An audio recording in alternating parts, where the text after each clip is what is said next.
someone called and they go, hey, I know how to get it for you fast. They go, I did it for Gina Davis.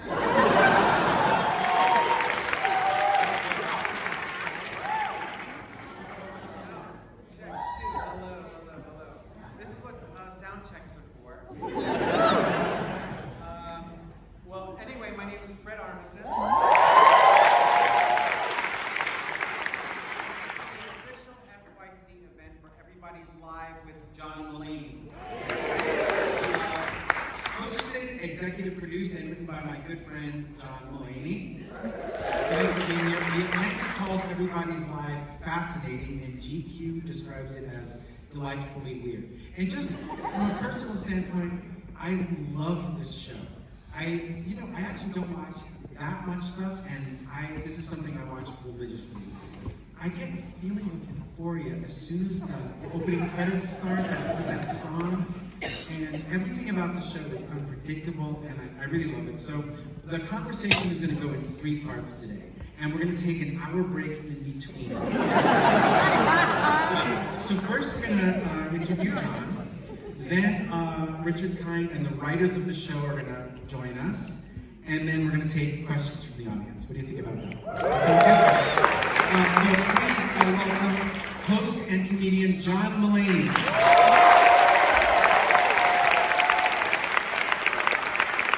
Hi, everybody. John, thanks so much for doing this. Like I was saying, I have an immediate feeling of total bliss as soon as the credits come on and everything. And to me, it is a reflection of Los Angeles. It feels like, and I know that was the first iteration of it. Is that something you're still going for, the theme of Los Angeles as a focal point of your show? I think the aesthetic of Los Angeles is very much a North Star for the way the show looks and feels. We branched out of Los Angeles-based topics, but yeah, from the opening credits that Brooke Linder shot to just the look of the house, which is kind of based on what Johnny Carson's Malibu home looked like. Not his set, but one of his homes.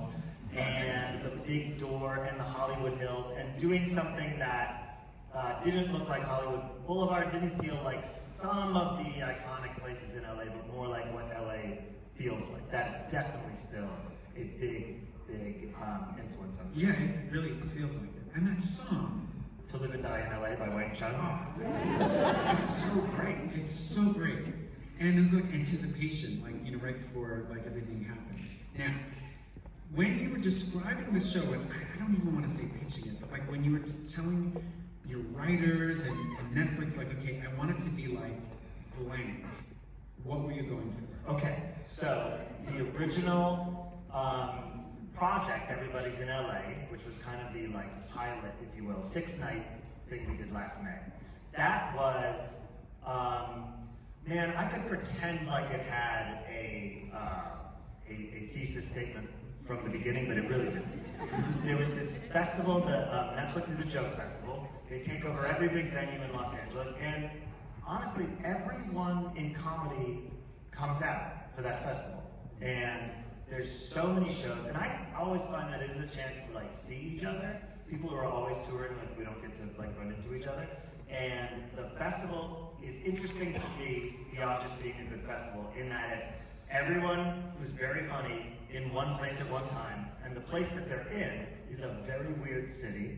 And even though the festival takes over LA, that doesn't really mean it's not like Broadway, where all the theaters are near each other and we see each other coming and going. Someone has a show at the Forum, someone has a show at Largo, someone has a show at the Hollywood Bowl. Each of those places are 2.5 hours from each other. So it really, that sort of sprawl was interesting to me. And I remember saying to Robbie Praw, I said, I think we'll cover the festival like it's the Rodney King riots. We'll have helicopters and stuff, and just see LA at 5 p.m., just that look. And I don't remember them saying no to that, really. It evolved, and I think they knew it would evolve.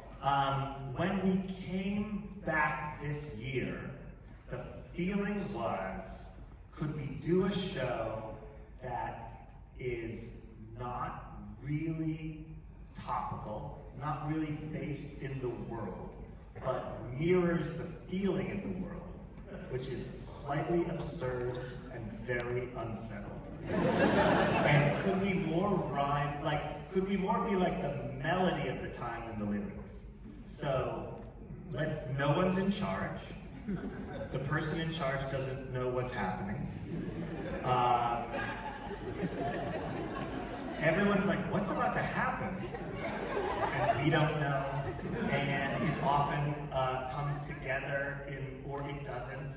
And I really wanted to have something that felt, this isn't meant to be confrontational with the audience, but I wanted something that felt uneasy a little, and then had moments of just like fun, beautiful performance, you know. How did the decision come about of having like an expert? You know, like you've got like one person on the panel. Was that, I don't know if you really had to sell it to anyone, but how did you explain that to everyone? That you wanted someone who wasn't necessarily an entertainer? I just remember when the topic was coyotes. It was kind of easy because I was like, so I'll have Jerry Seinfeld, and then we'll have someone from an LA wildlife organization. And then you go, right, I know what that is. And so from there, we just sort of worked it out with different topics. And it's interesting, we brought the expert out at different times in different episodes, but having them there as a resource, they're less like they're a guest, but they're also like a resource for all of the guests. Because most people come in with some sort of point of view on the topics. Even if they've never, like we had cruise ships and a couple guests had never been on a cruise, but they thought about them. And they knew people who'd been on them, and they definitely had thoughts on them. And so the coyote, we call the expert a coyote as a shorthand at the show. So we always say, who's the coyote this week? And it's, a heart surgeon, or it's, let's see, it's not an undertaker, a mortician. So the coyote's there because we all kind of like pop off about the topic, and then we go, or is that right, doctor? To me, even though there are elements of a talk show, it doesn't, for some reason, it doesn't strike me as a talk show. Oh, thank you. And as a guest, it's really nice nothing against talk shows, but not to have an agenda. I've got to plug this or anything like that. It really does feel like you're hanging out in someone's living room. Was part of that feeling having Richard Kind as your sort of friend? It's less like a co-host. I don't even though he's listed as an announcer, he's just a presence. He's just there with me. Like, I think of it, I've never said this to anyone. I think of it that we're staying in that house. It's not our house. It belongs to like an older couple who's always like, use our house. And then you go in and the house is weird. And like they keep telling you to connect to the speakers. You download this, and then you can play your music. And you're like, I don't want to do any of that. So we're staying in the house of this older couple that leaves LA from time to time for other places in Southern California. And Richard and I, and the guests are kind of coming in, and Richard and I are mid-conversation. That's how I think of it. That's perfect. And the promos, to me, are like an added show. Like, it's a separate show to me. I'm glad you like that. Thank you. It works so well with it. Whose decision are the musical guests? Because they are great. John Cale, Mannequin Pussy, like all these just artists who you wouldn't expect, but they're not so underground that it's alienating. There's something about it that is like user-friendly. Oh, that's a good term for it. I like that. I work with Kevin O'Donnell, our music booker, who was at Rolling Stone and then was the music editor for Twitter years back, and has done a lot in music journalism, and he's also a good friend of mine since we were in college. He got hired at Rolling Stone when I got hired at Saturday Night Live. And so like I was working for Lorne Michaels and he was working for Jan Wenner. And I remember one night we both have bosses who love Robbie Robertson. So Kevin and I come up with like a wish list together. I would say a lot of it, because it's also 12 shows, so we got to really curate it. A lot of it has been huge favorites of mine, and then new favorites of mine too. And the thing we wanted to do was entice music to come on by offering them the chance to do a collaboration.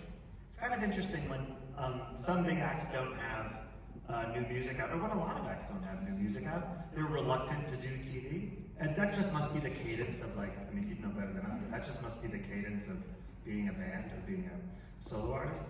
And so we were like, what if you did a collaboration with someone else? You could do anything. You could do a cover, you could do a folk song, you could do whatever you want, or you could, duet on one of your own songs like Kim Gordon and Kim Deal did, doing a Sonic Youth song that they've done in the past.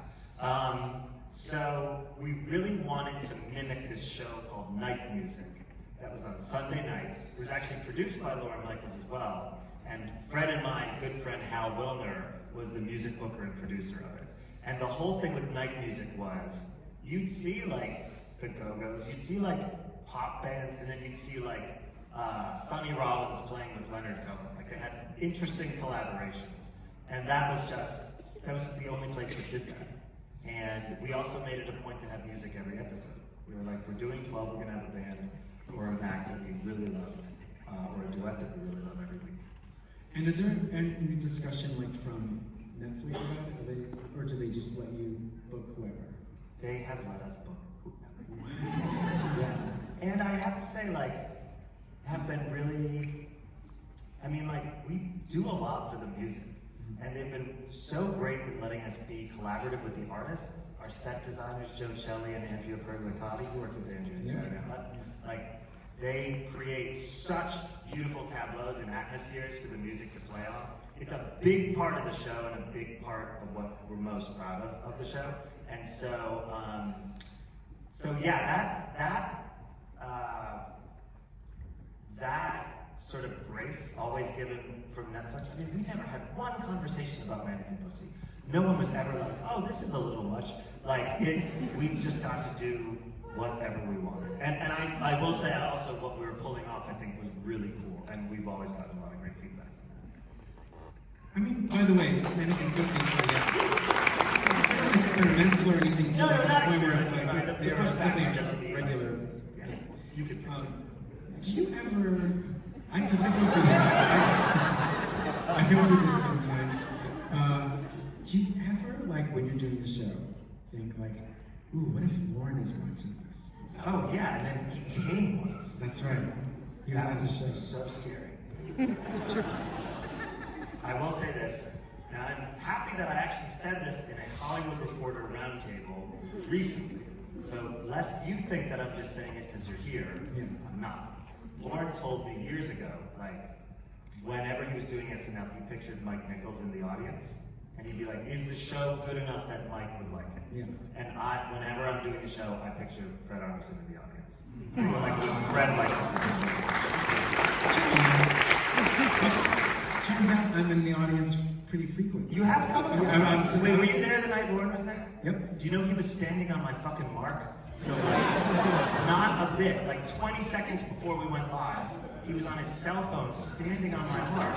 And I'm walking out because we were doing that, unveiling every height from 5 foot to 7 foot. Perfect diagonal. Never been done before. Amazing. The country just hasn't recovered yet. Perfect, beautiful slope. We're getting that all together, so it was like a walk and talk at the beginning of the episode, and he's standing on my mark. And it's really like 20 seconds to live. And he shows me his phone, he goes, you want to talk to Tina? And I go, you're on my mark and everyone's too afraid to tell you to move. And did you talk to Tina? No, but I should have. That'd be a good live moment. Just take that call. What was like the biggest surprise as a job? Like, what's the thing you didn't expect? Like, oh yeah, that's right, there's this thing that you have to do. Interview people. Yeah. Because I'm very curious and I love to talk to people. Yeah. And we're 60 minutes and we can't go over. And learning that, I am humbled, impressed by those that do it. Yep. I was like, you're looking in someone's eyes and going, should I follow this up? Will it be 3 minutes and be very interesting to all of us? Same with the callers. From the beginning I hear their voice. I go, are you gonna kind of bring it in 45 seconds? Or will we have to hang up? And will the hang up moment be fun? So the curiosity, the desire to interview people, especially with the eclectic group we have together, always there, and I felt confident in that. But man, it is a skill. That cutting off of a collar is, I would not be able to do it. I don't know how. You would. After a few, because you're mad at them. Yes, because one guy was going on wasting time. And if we go over, it comes out of my end. That's not okay. It's not make your story tighter. Yeah, it's some people have retold the same story over and over, and you can hear that rehearsal. Yes. And also people will give you this, like a long setup, like, so I work at a crematorium, and we get all sorts of things. I'm like, get to it. Please, you know this is TV. And they were like, we found 3 feet in one bag of body parts. I'm like, start with that. Hi, you run everybody's life. Hi, I found 3 feet once in a bag, I work at a crematorium. Nice and quick. Yeah. The blindfold, was that real? The blindfold? Yeah, recently, the most recent episode, John had, you were blindfolded. I was blindfolded the whole time. Yeah, thick velvet blindfold. I thought about showing someone in the audience, like, will you verify this is a real blindfold? But it was so thick that I knew that people could tell it was real. And then we were going to have another thing where, to prove I'm really blindfolded, someone was going to throw a shoe at me, and I wouldn't know to dodge it. Like when that guy threw his shoes at George W. Bush, which is one of my favorite moments that ever happened in life ever. It was so funny. And he dodged both shoes, like it was a game of shoes. And so we thought, okay, maybe we have this great producer, Connor Malbuff. We were like, maybe Connor will throw a shoe at me when I least expect it, and that'll prove it. But you could tell I was blindfolded, I think, yeah. But that was real, and that was very disorienting and very fun. The actors you have on the show, meaning like there are people who do like, I can't even call them bits, like little acting parts. I feel like you really dig into what's great about LA, which is like working actors who are like, I'm gonna get in there, I'm gonna do something. Yeah. Like, you know, the old guy and and Samo's girlfriend. How? Joe Beth. Yeah. Who names Joe Beth Joe Beth? I did. I'm pretty sure I did. Joe Beth is so good. Do you audition them? Like, how are they so perfect? People send tape in. And you know, it'd be interesting, like Jeremy and Rajat, 2 of our writers, recently did this piece where it was like the real people that we play on the show. So we had some elderly men in the audience who were like the real yes. And they really just went off tape, and I'd be curious their instinct for it, because it was one of those things where I was like, do you like the people we have? They're like, yeah. I was like, you talk to them? They're like, no. We just send us tapes and we'll see them tomorrow, Wednesday afternoon. They're always great. They really are. It's like they a really secret ingredient of the show. And a lot of our writers appear on the show, which is great. Yes, and we're about to see them. So we're going to bring in the creative team behind the show. So please welcome announcer Richard Kind.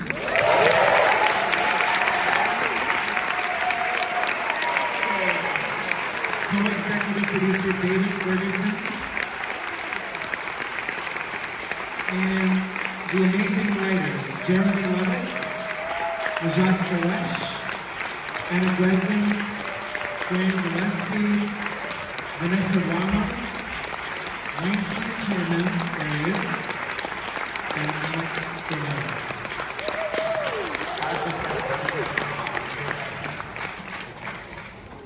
Thanks for coming, you guys. Do you people know it's Saturday night? Saturday night? Yeah, we could have watched this Wednesday. Should we watch this now? Oh, it is tonight.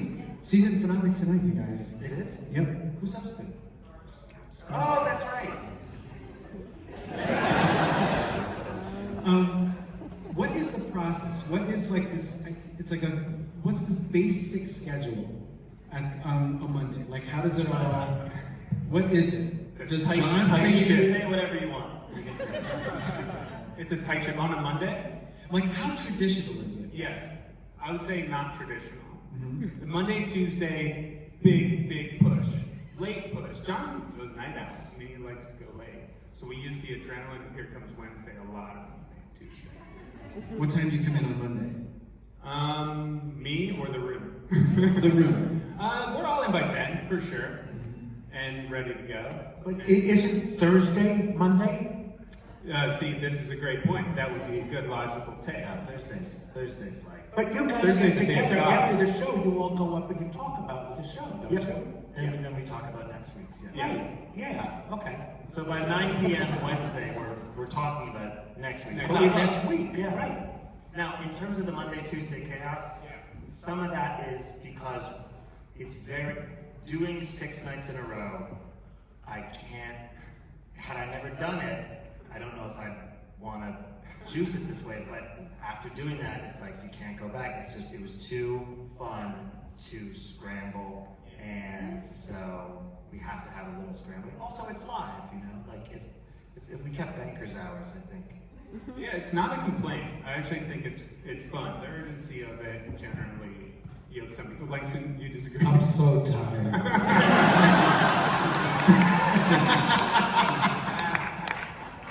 How would you describe each writer? You know, this person does this kind of piece. We're always getting this kind of piece from this person. Is there a way to do it? Or is that too I would say that maybe in the beginning everyone now kind of covers every type of piece, and everyone kind of cross-pollinates and works together on things, from my perspective. And and in the beginning, in pre-production, in February, January, it was you saw more oh, this is what this person is interested in pursuing, and there was lots of overlap, but a little more solo curated, maybe. That certainly has gone through, but I'll stop talking because they're the ones doing it. You know what encapsulates both stories pretty well? We should explain how the fight came to be. Because the fight is a pretty good story. Langston thought it would be wise to have a 14-year-old fight a grown man. That's not true. That's not true. That's not true. And what Dave means by the fight is on May 28th, I'm fighting 3 14-year-old young men on the show live. That's right. Okay. At the beginning of this season, pitched a bid called "Are You Stronger Than a 16-Year-Old?" It's a pretty straightforward premise. We take a grown man who is not on television, has no experience in entertainment, and we face them off against a 16-year-old who is similarly not famous. And we make them fight in front of a live audience, and we see what happens. You know what I mean? That's really exciting. To let a human being really test their will against a child. That's nice. And also, wasn't there 100 men take on a gorilla?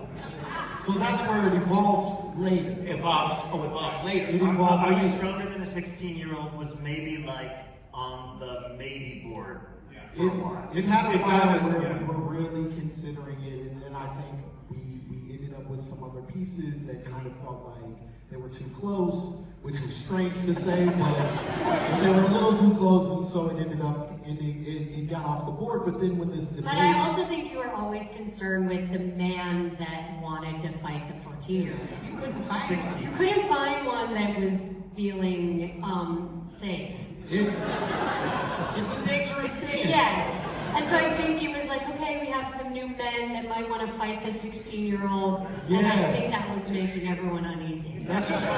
Then we saw a photo of a 16-year-old, and this guy was huge. Remember that dude? He was jacked. That was so scary. He was jacked. He had a cool haircut and no doubt in his eyes. Are you wearing boxing gloves? No, there's no punch. Well, I can't reveal too much. There's Yeah. no punch. Wait, there's no punching. There's no punch. When the kick is a big lead. The way it was described. We have had endless debates as a room, and I would, by the way, not as a bit, this is unsettled at this time. Yeah, I think the way that I've heard you guys talk about the fight and the parameters of the Don't fight. say you guys like you're not part of it. And I'm just like, playing along. I'm not amping you up in any way. I think it's random. But the way that what the it's not punching.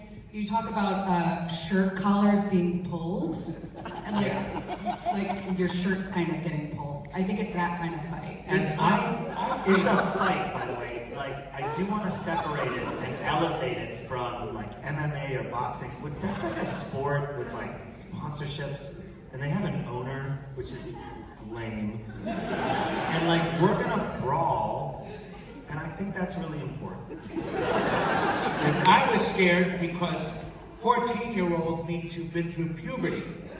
And that's scary. 12-year-olds, they're gonna come out, you can handle them. 14 is terrifying. So now I do know that now, after the first two fighters were revealed. Yeah. And you would rightfully be saying, was this all discussed before we engaged in this endeavor? No. No. So when did we announce the fight? The 8th episode. 8th episode. After John Cale and Maggie Rogers had this beautiful collaboration, we announced that I was going to fight the 3 young men. And we had decided that Tuesday night. So we air on a Wednesday, that decision was made, I think, at about maybe 10:30, 11 p.m. on Tuesday night. And because we were like, hey, we never tease anything. We never have anything to tease to get you out. We never go like, these are the guests next week, should we do that on here? We were talking about like, maybe we should say like, next week we're gonna do this. And I was like, that's what shows sound like. And we were going back and forth, and then we were talking about the 100 men versus a gorilla, which I think a lot of those simulations online are super flawed. Because it's gonna be like a pile, and I think also people might be picturing one young man at a time, and I think it's gonna be all 3 jumping on. And that's what I'm preparing for, at least with the weighted vest and what I've been doing. Your weakness is going to be your fear of hurting you. So this is an interesting debate. Yes, the thing is, you're going to hold back just for like, this is a stranger, and in that 1 second. Now, yes. Or will I go in being like, man, I can't, on national TV, I'm a family, I can't push a 14-year-old. But, you know that thing of just the second someone's up in your space, that's true, you can snap. I think that's what Langston's counting on. That's what I'm most excited about. This sort of like, You're protecting yourself. this sort of like likability be damned flinch that's gonna like that feeling. Richard really is not excited. I mean, I'd like to explain what I do here. And because I'm sort of in your position. And I know this sounds crazy. This is really well thought out anarchy. And I'm a part of it. And I don't know what the fuck I'm doing. At 6:30 in the morning, I get a text from Stanzi owned, and she sends me the script that I'm going to be saying in 13 hours. I don't know what I'm doing. They've told me nothing. When this show was picked up, I read it in the Hollywood Reporter. I swear I told you. Well, John, you're wrong. Weren't we doing? We do the promos. No, weren't we doing Broadway when it was picked up? No. Okay, all right. No. Because I see you almost every day. I for know. the past I know. 3 years. And I hear nothing. Now, I want to say there are compartments that are well thought out that invite this anarchy. So you think it's haphazard, but it's not. So when they go up to meet after Wednesday night show, bye-bye. I say goodbye, and I don't show, but they are thinking lots and lots, and it just, so I am in your position that I am always shocked by what's going on. So when you see me laugh, when you see me surprised, I am you, and I'm seeing it live, except for some bits that they've thought up, and I'm the actor who reads cue cards, goes along and does it because they've thought up these great bits.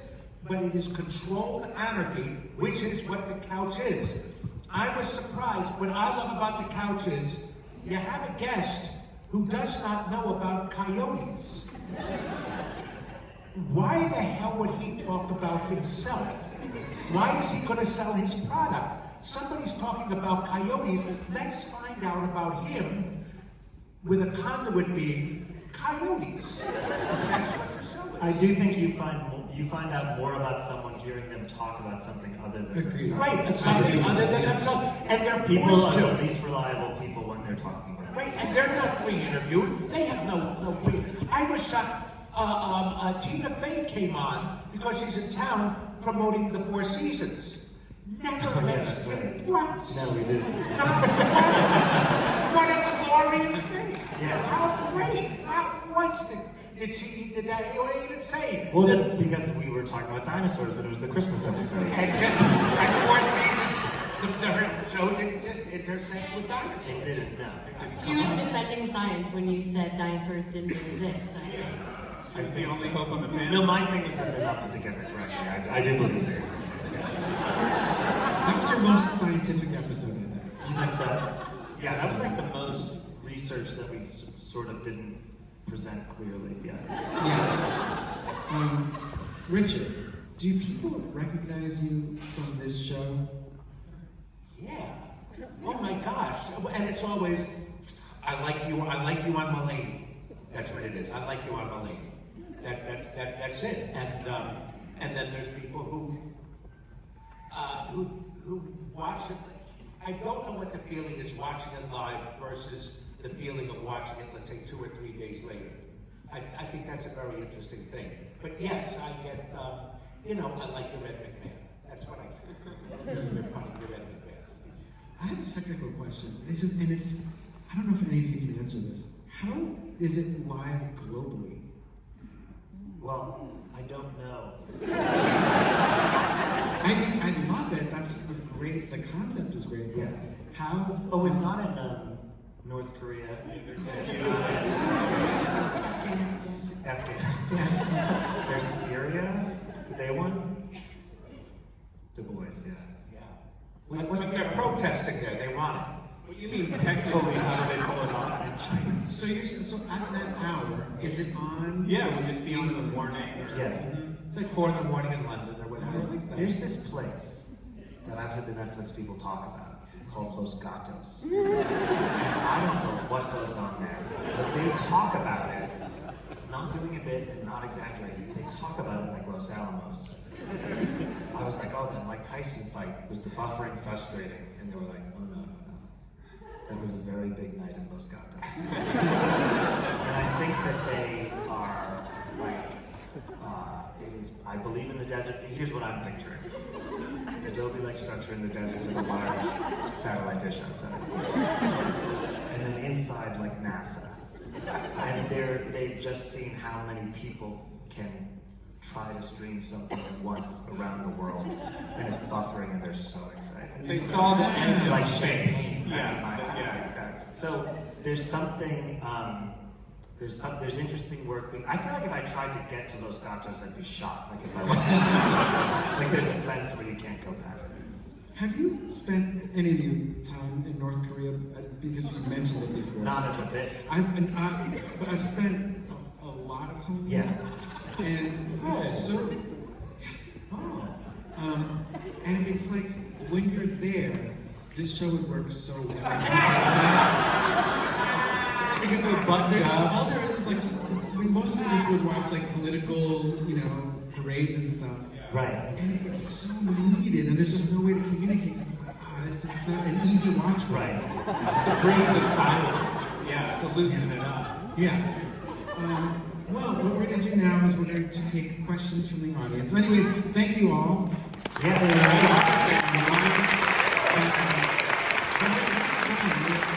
Chime in these answers if you can.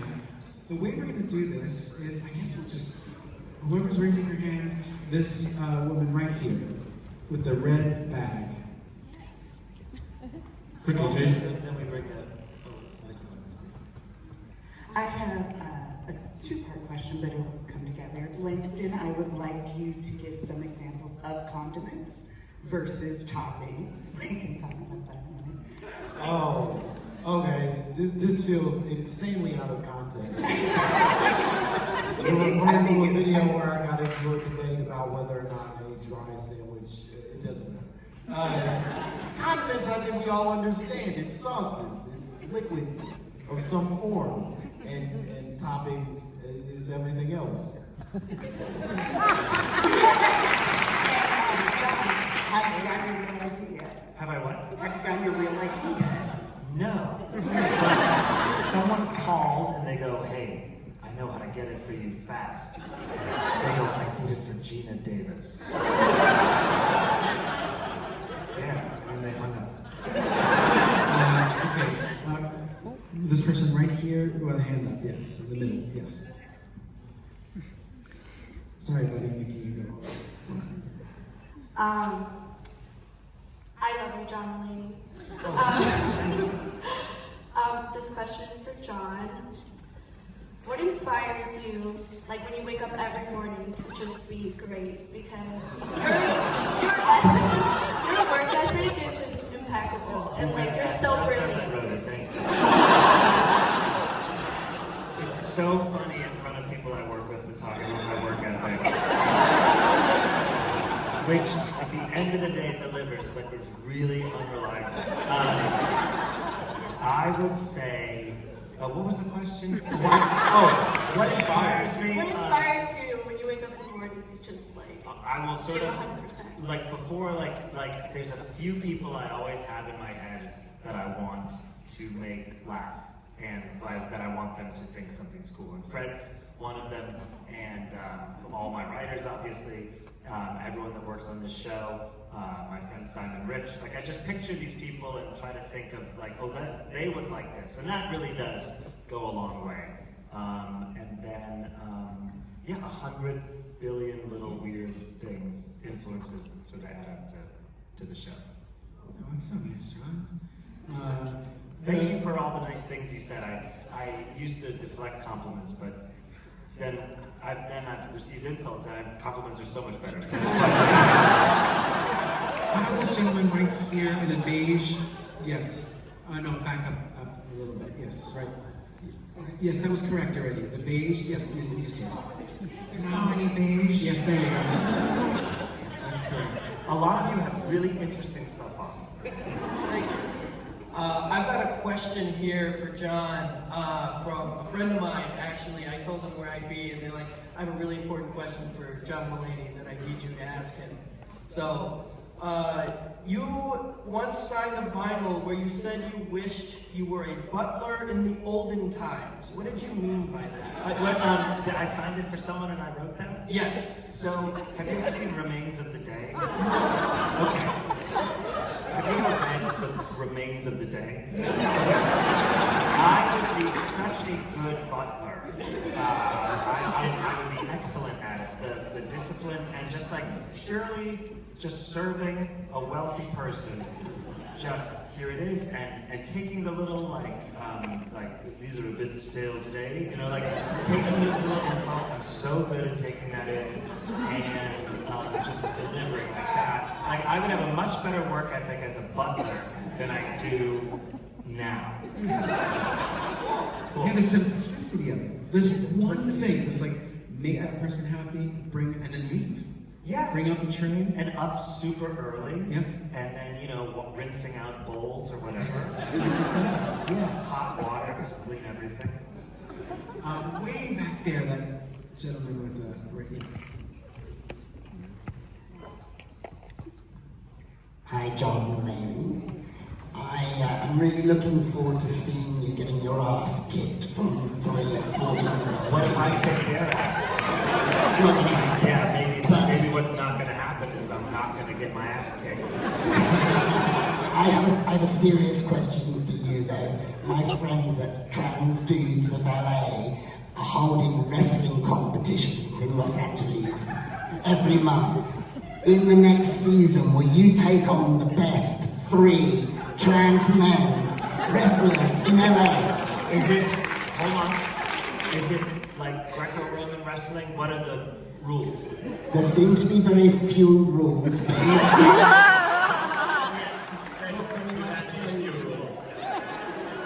and a lot of baby oil. Oh. Baby oil has a bad rap right now. Terrible time for the baby oil industry. I just realized that. This gentleman right there. He's got no answer. It doesn't matter. Wherever. This question is for John. Now that you're the interviewer, what makes a good guest? Oh, that's a great question. I would. What do you guys think? I don't know.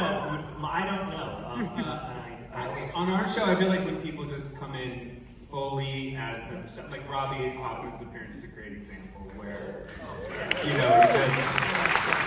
they're not trying to get up to speed on what we're doing. They're coming in with an energy that is all their own and coming into this living room conversation. I think it's great. Someone with a big opinion on the topic, Yeah. and also someone who participates in phone calls.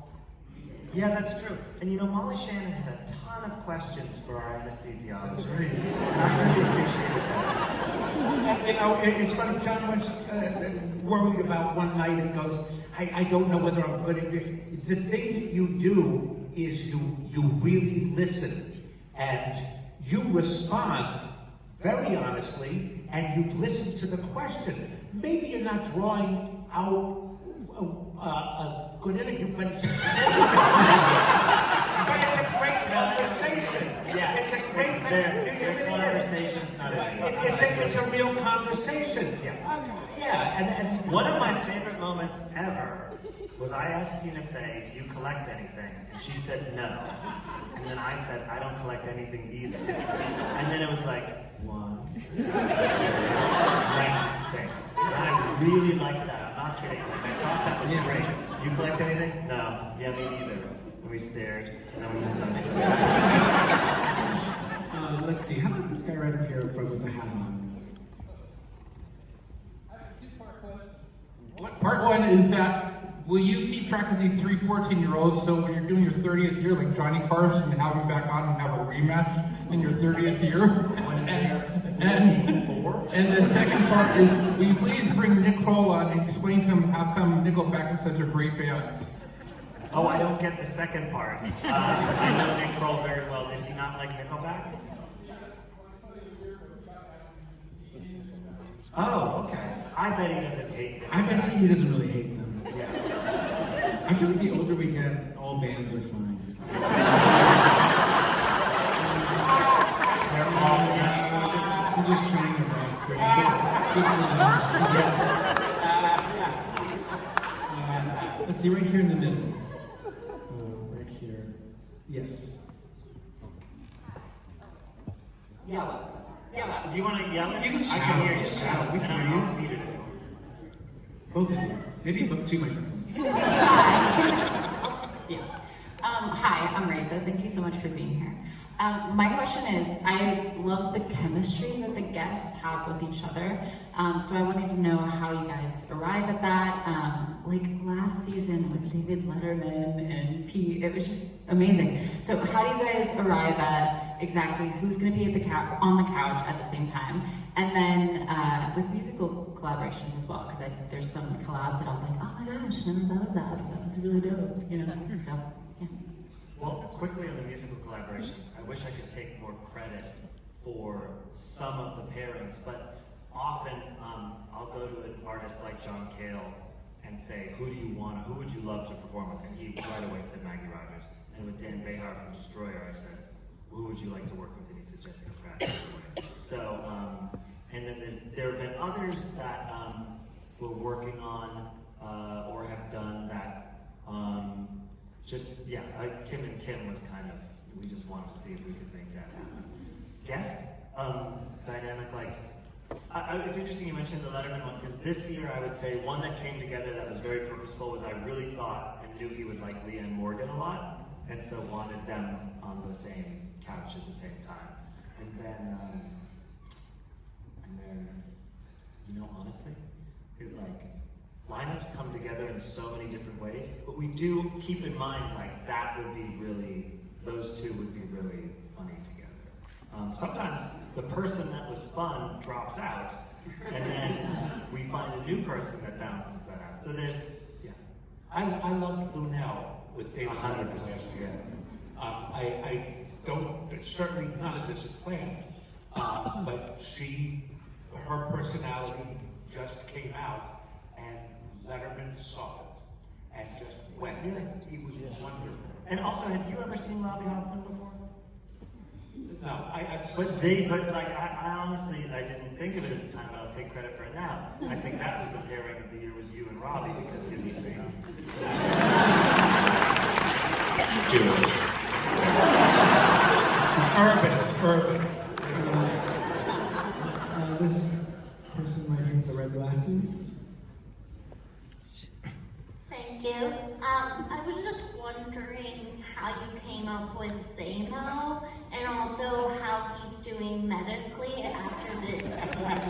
Well, do you live in Los Angeles? I live in Long Beach. Have you seen those? Oh, yes. Oh, okay. So that's. I just feel like they don't normally have that much personality, and like they don't have a room temperature ginger ale. There's like specificity that makes it so fun. So Samo is a real serve robotic delivery cart robot. Do they have a more technical? I think Fran brought that in the room first. Well, I saw a delivery cart robot trying to cross Hollywood Boulevard like 2 years ago, and then chicken out and turn back. And I was at Art Corral, and I actually had to leave because I had tears in my eyes. But didn't you see the van one too? And then a van came and picked it up.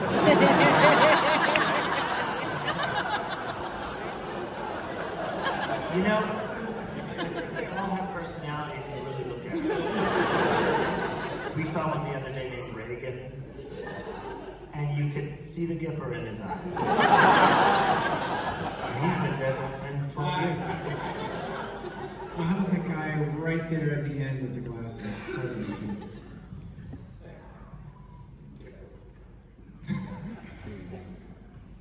Thanks all. It feels like you're helping reinvent the genre in the same way Conan maybe did, I think, back in the day. It was so fun to have Conan on. Exactly. The amount that we emulated. Carrying the torch. You've been a part of rooms, SNL, your network show, and now this room. How is the room different now than other rooms? This room is 8 killers. Like, everyone here has produced and made their own stuff many times before. And everyone is, I think we get along like a group of like, the way like, you know, the way like, oh, we're all young and in it together, but, you know, we're not all young, and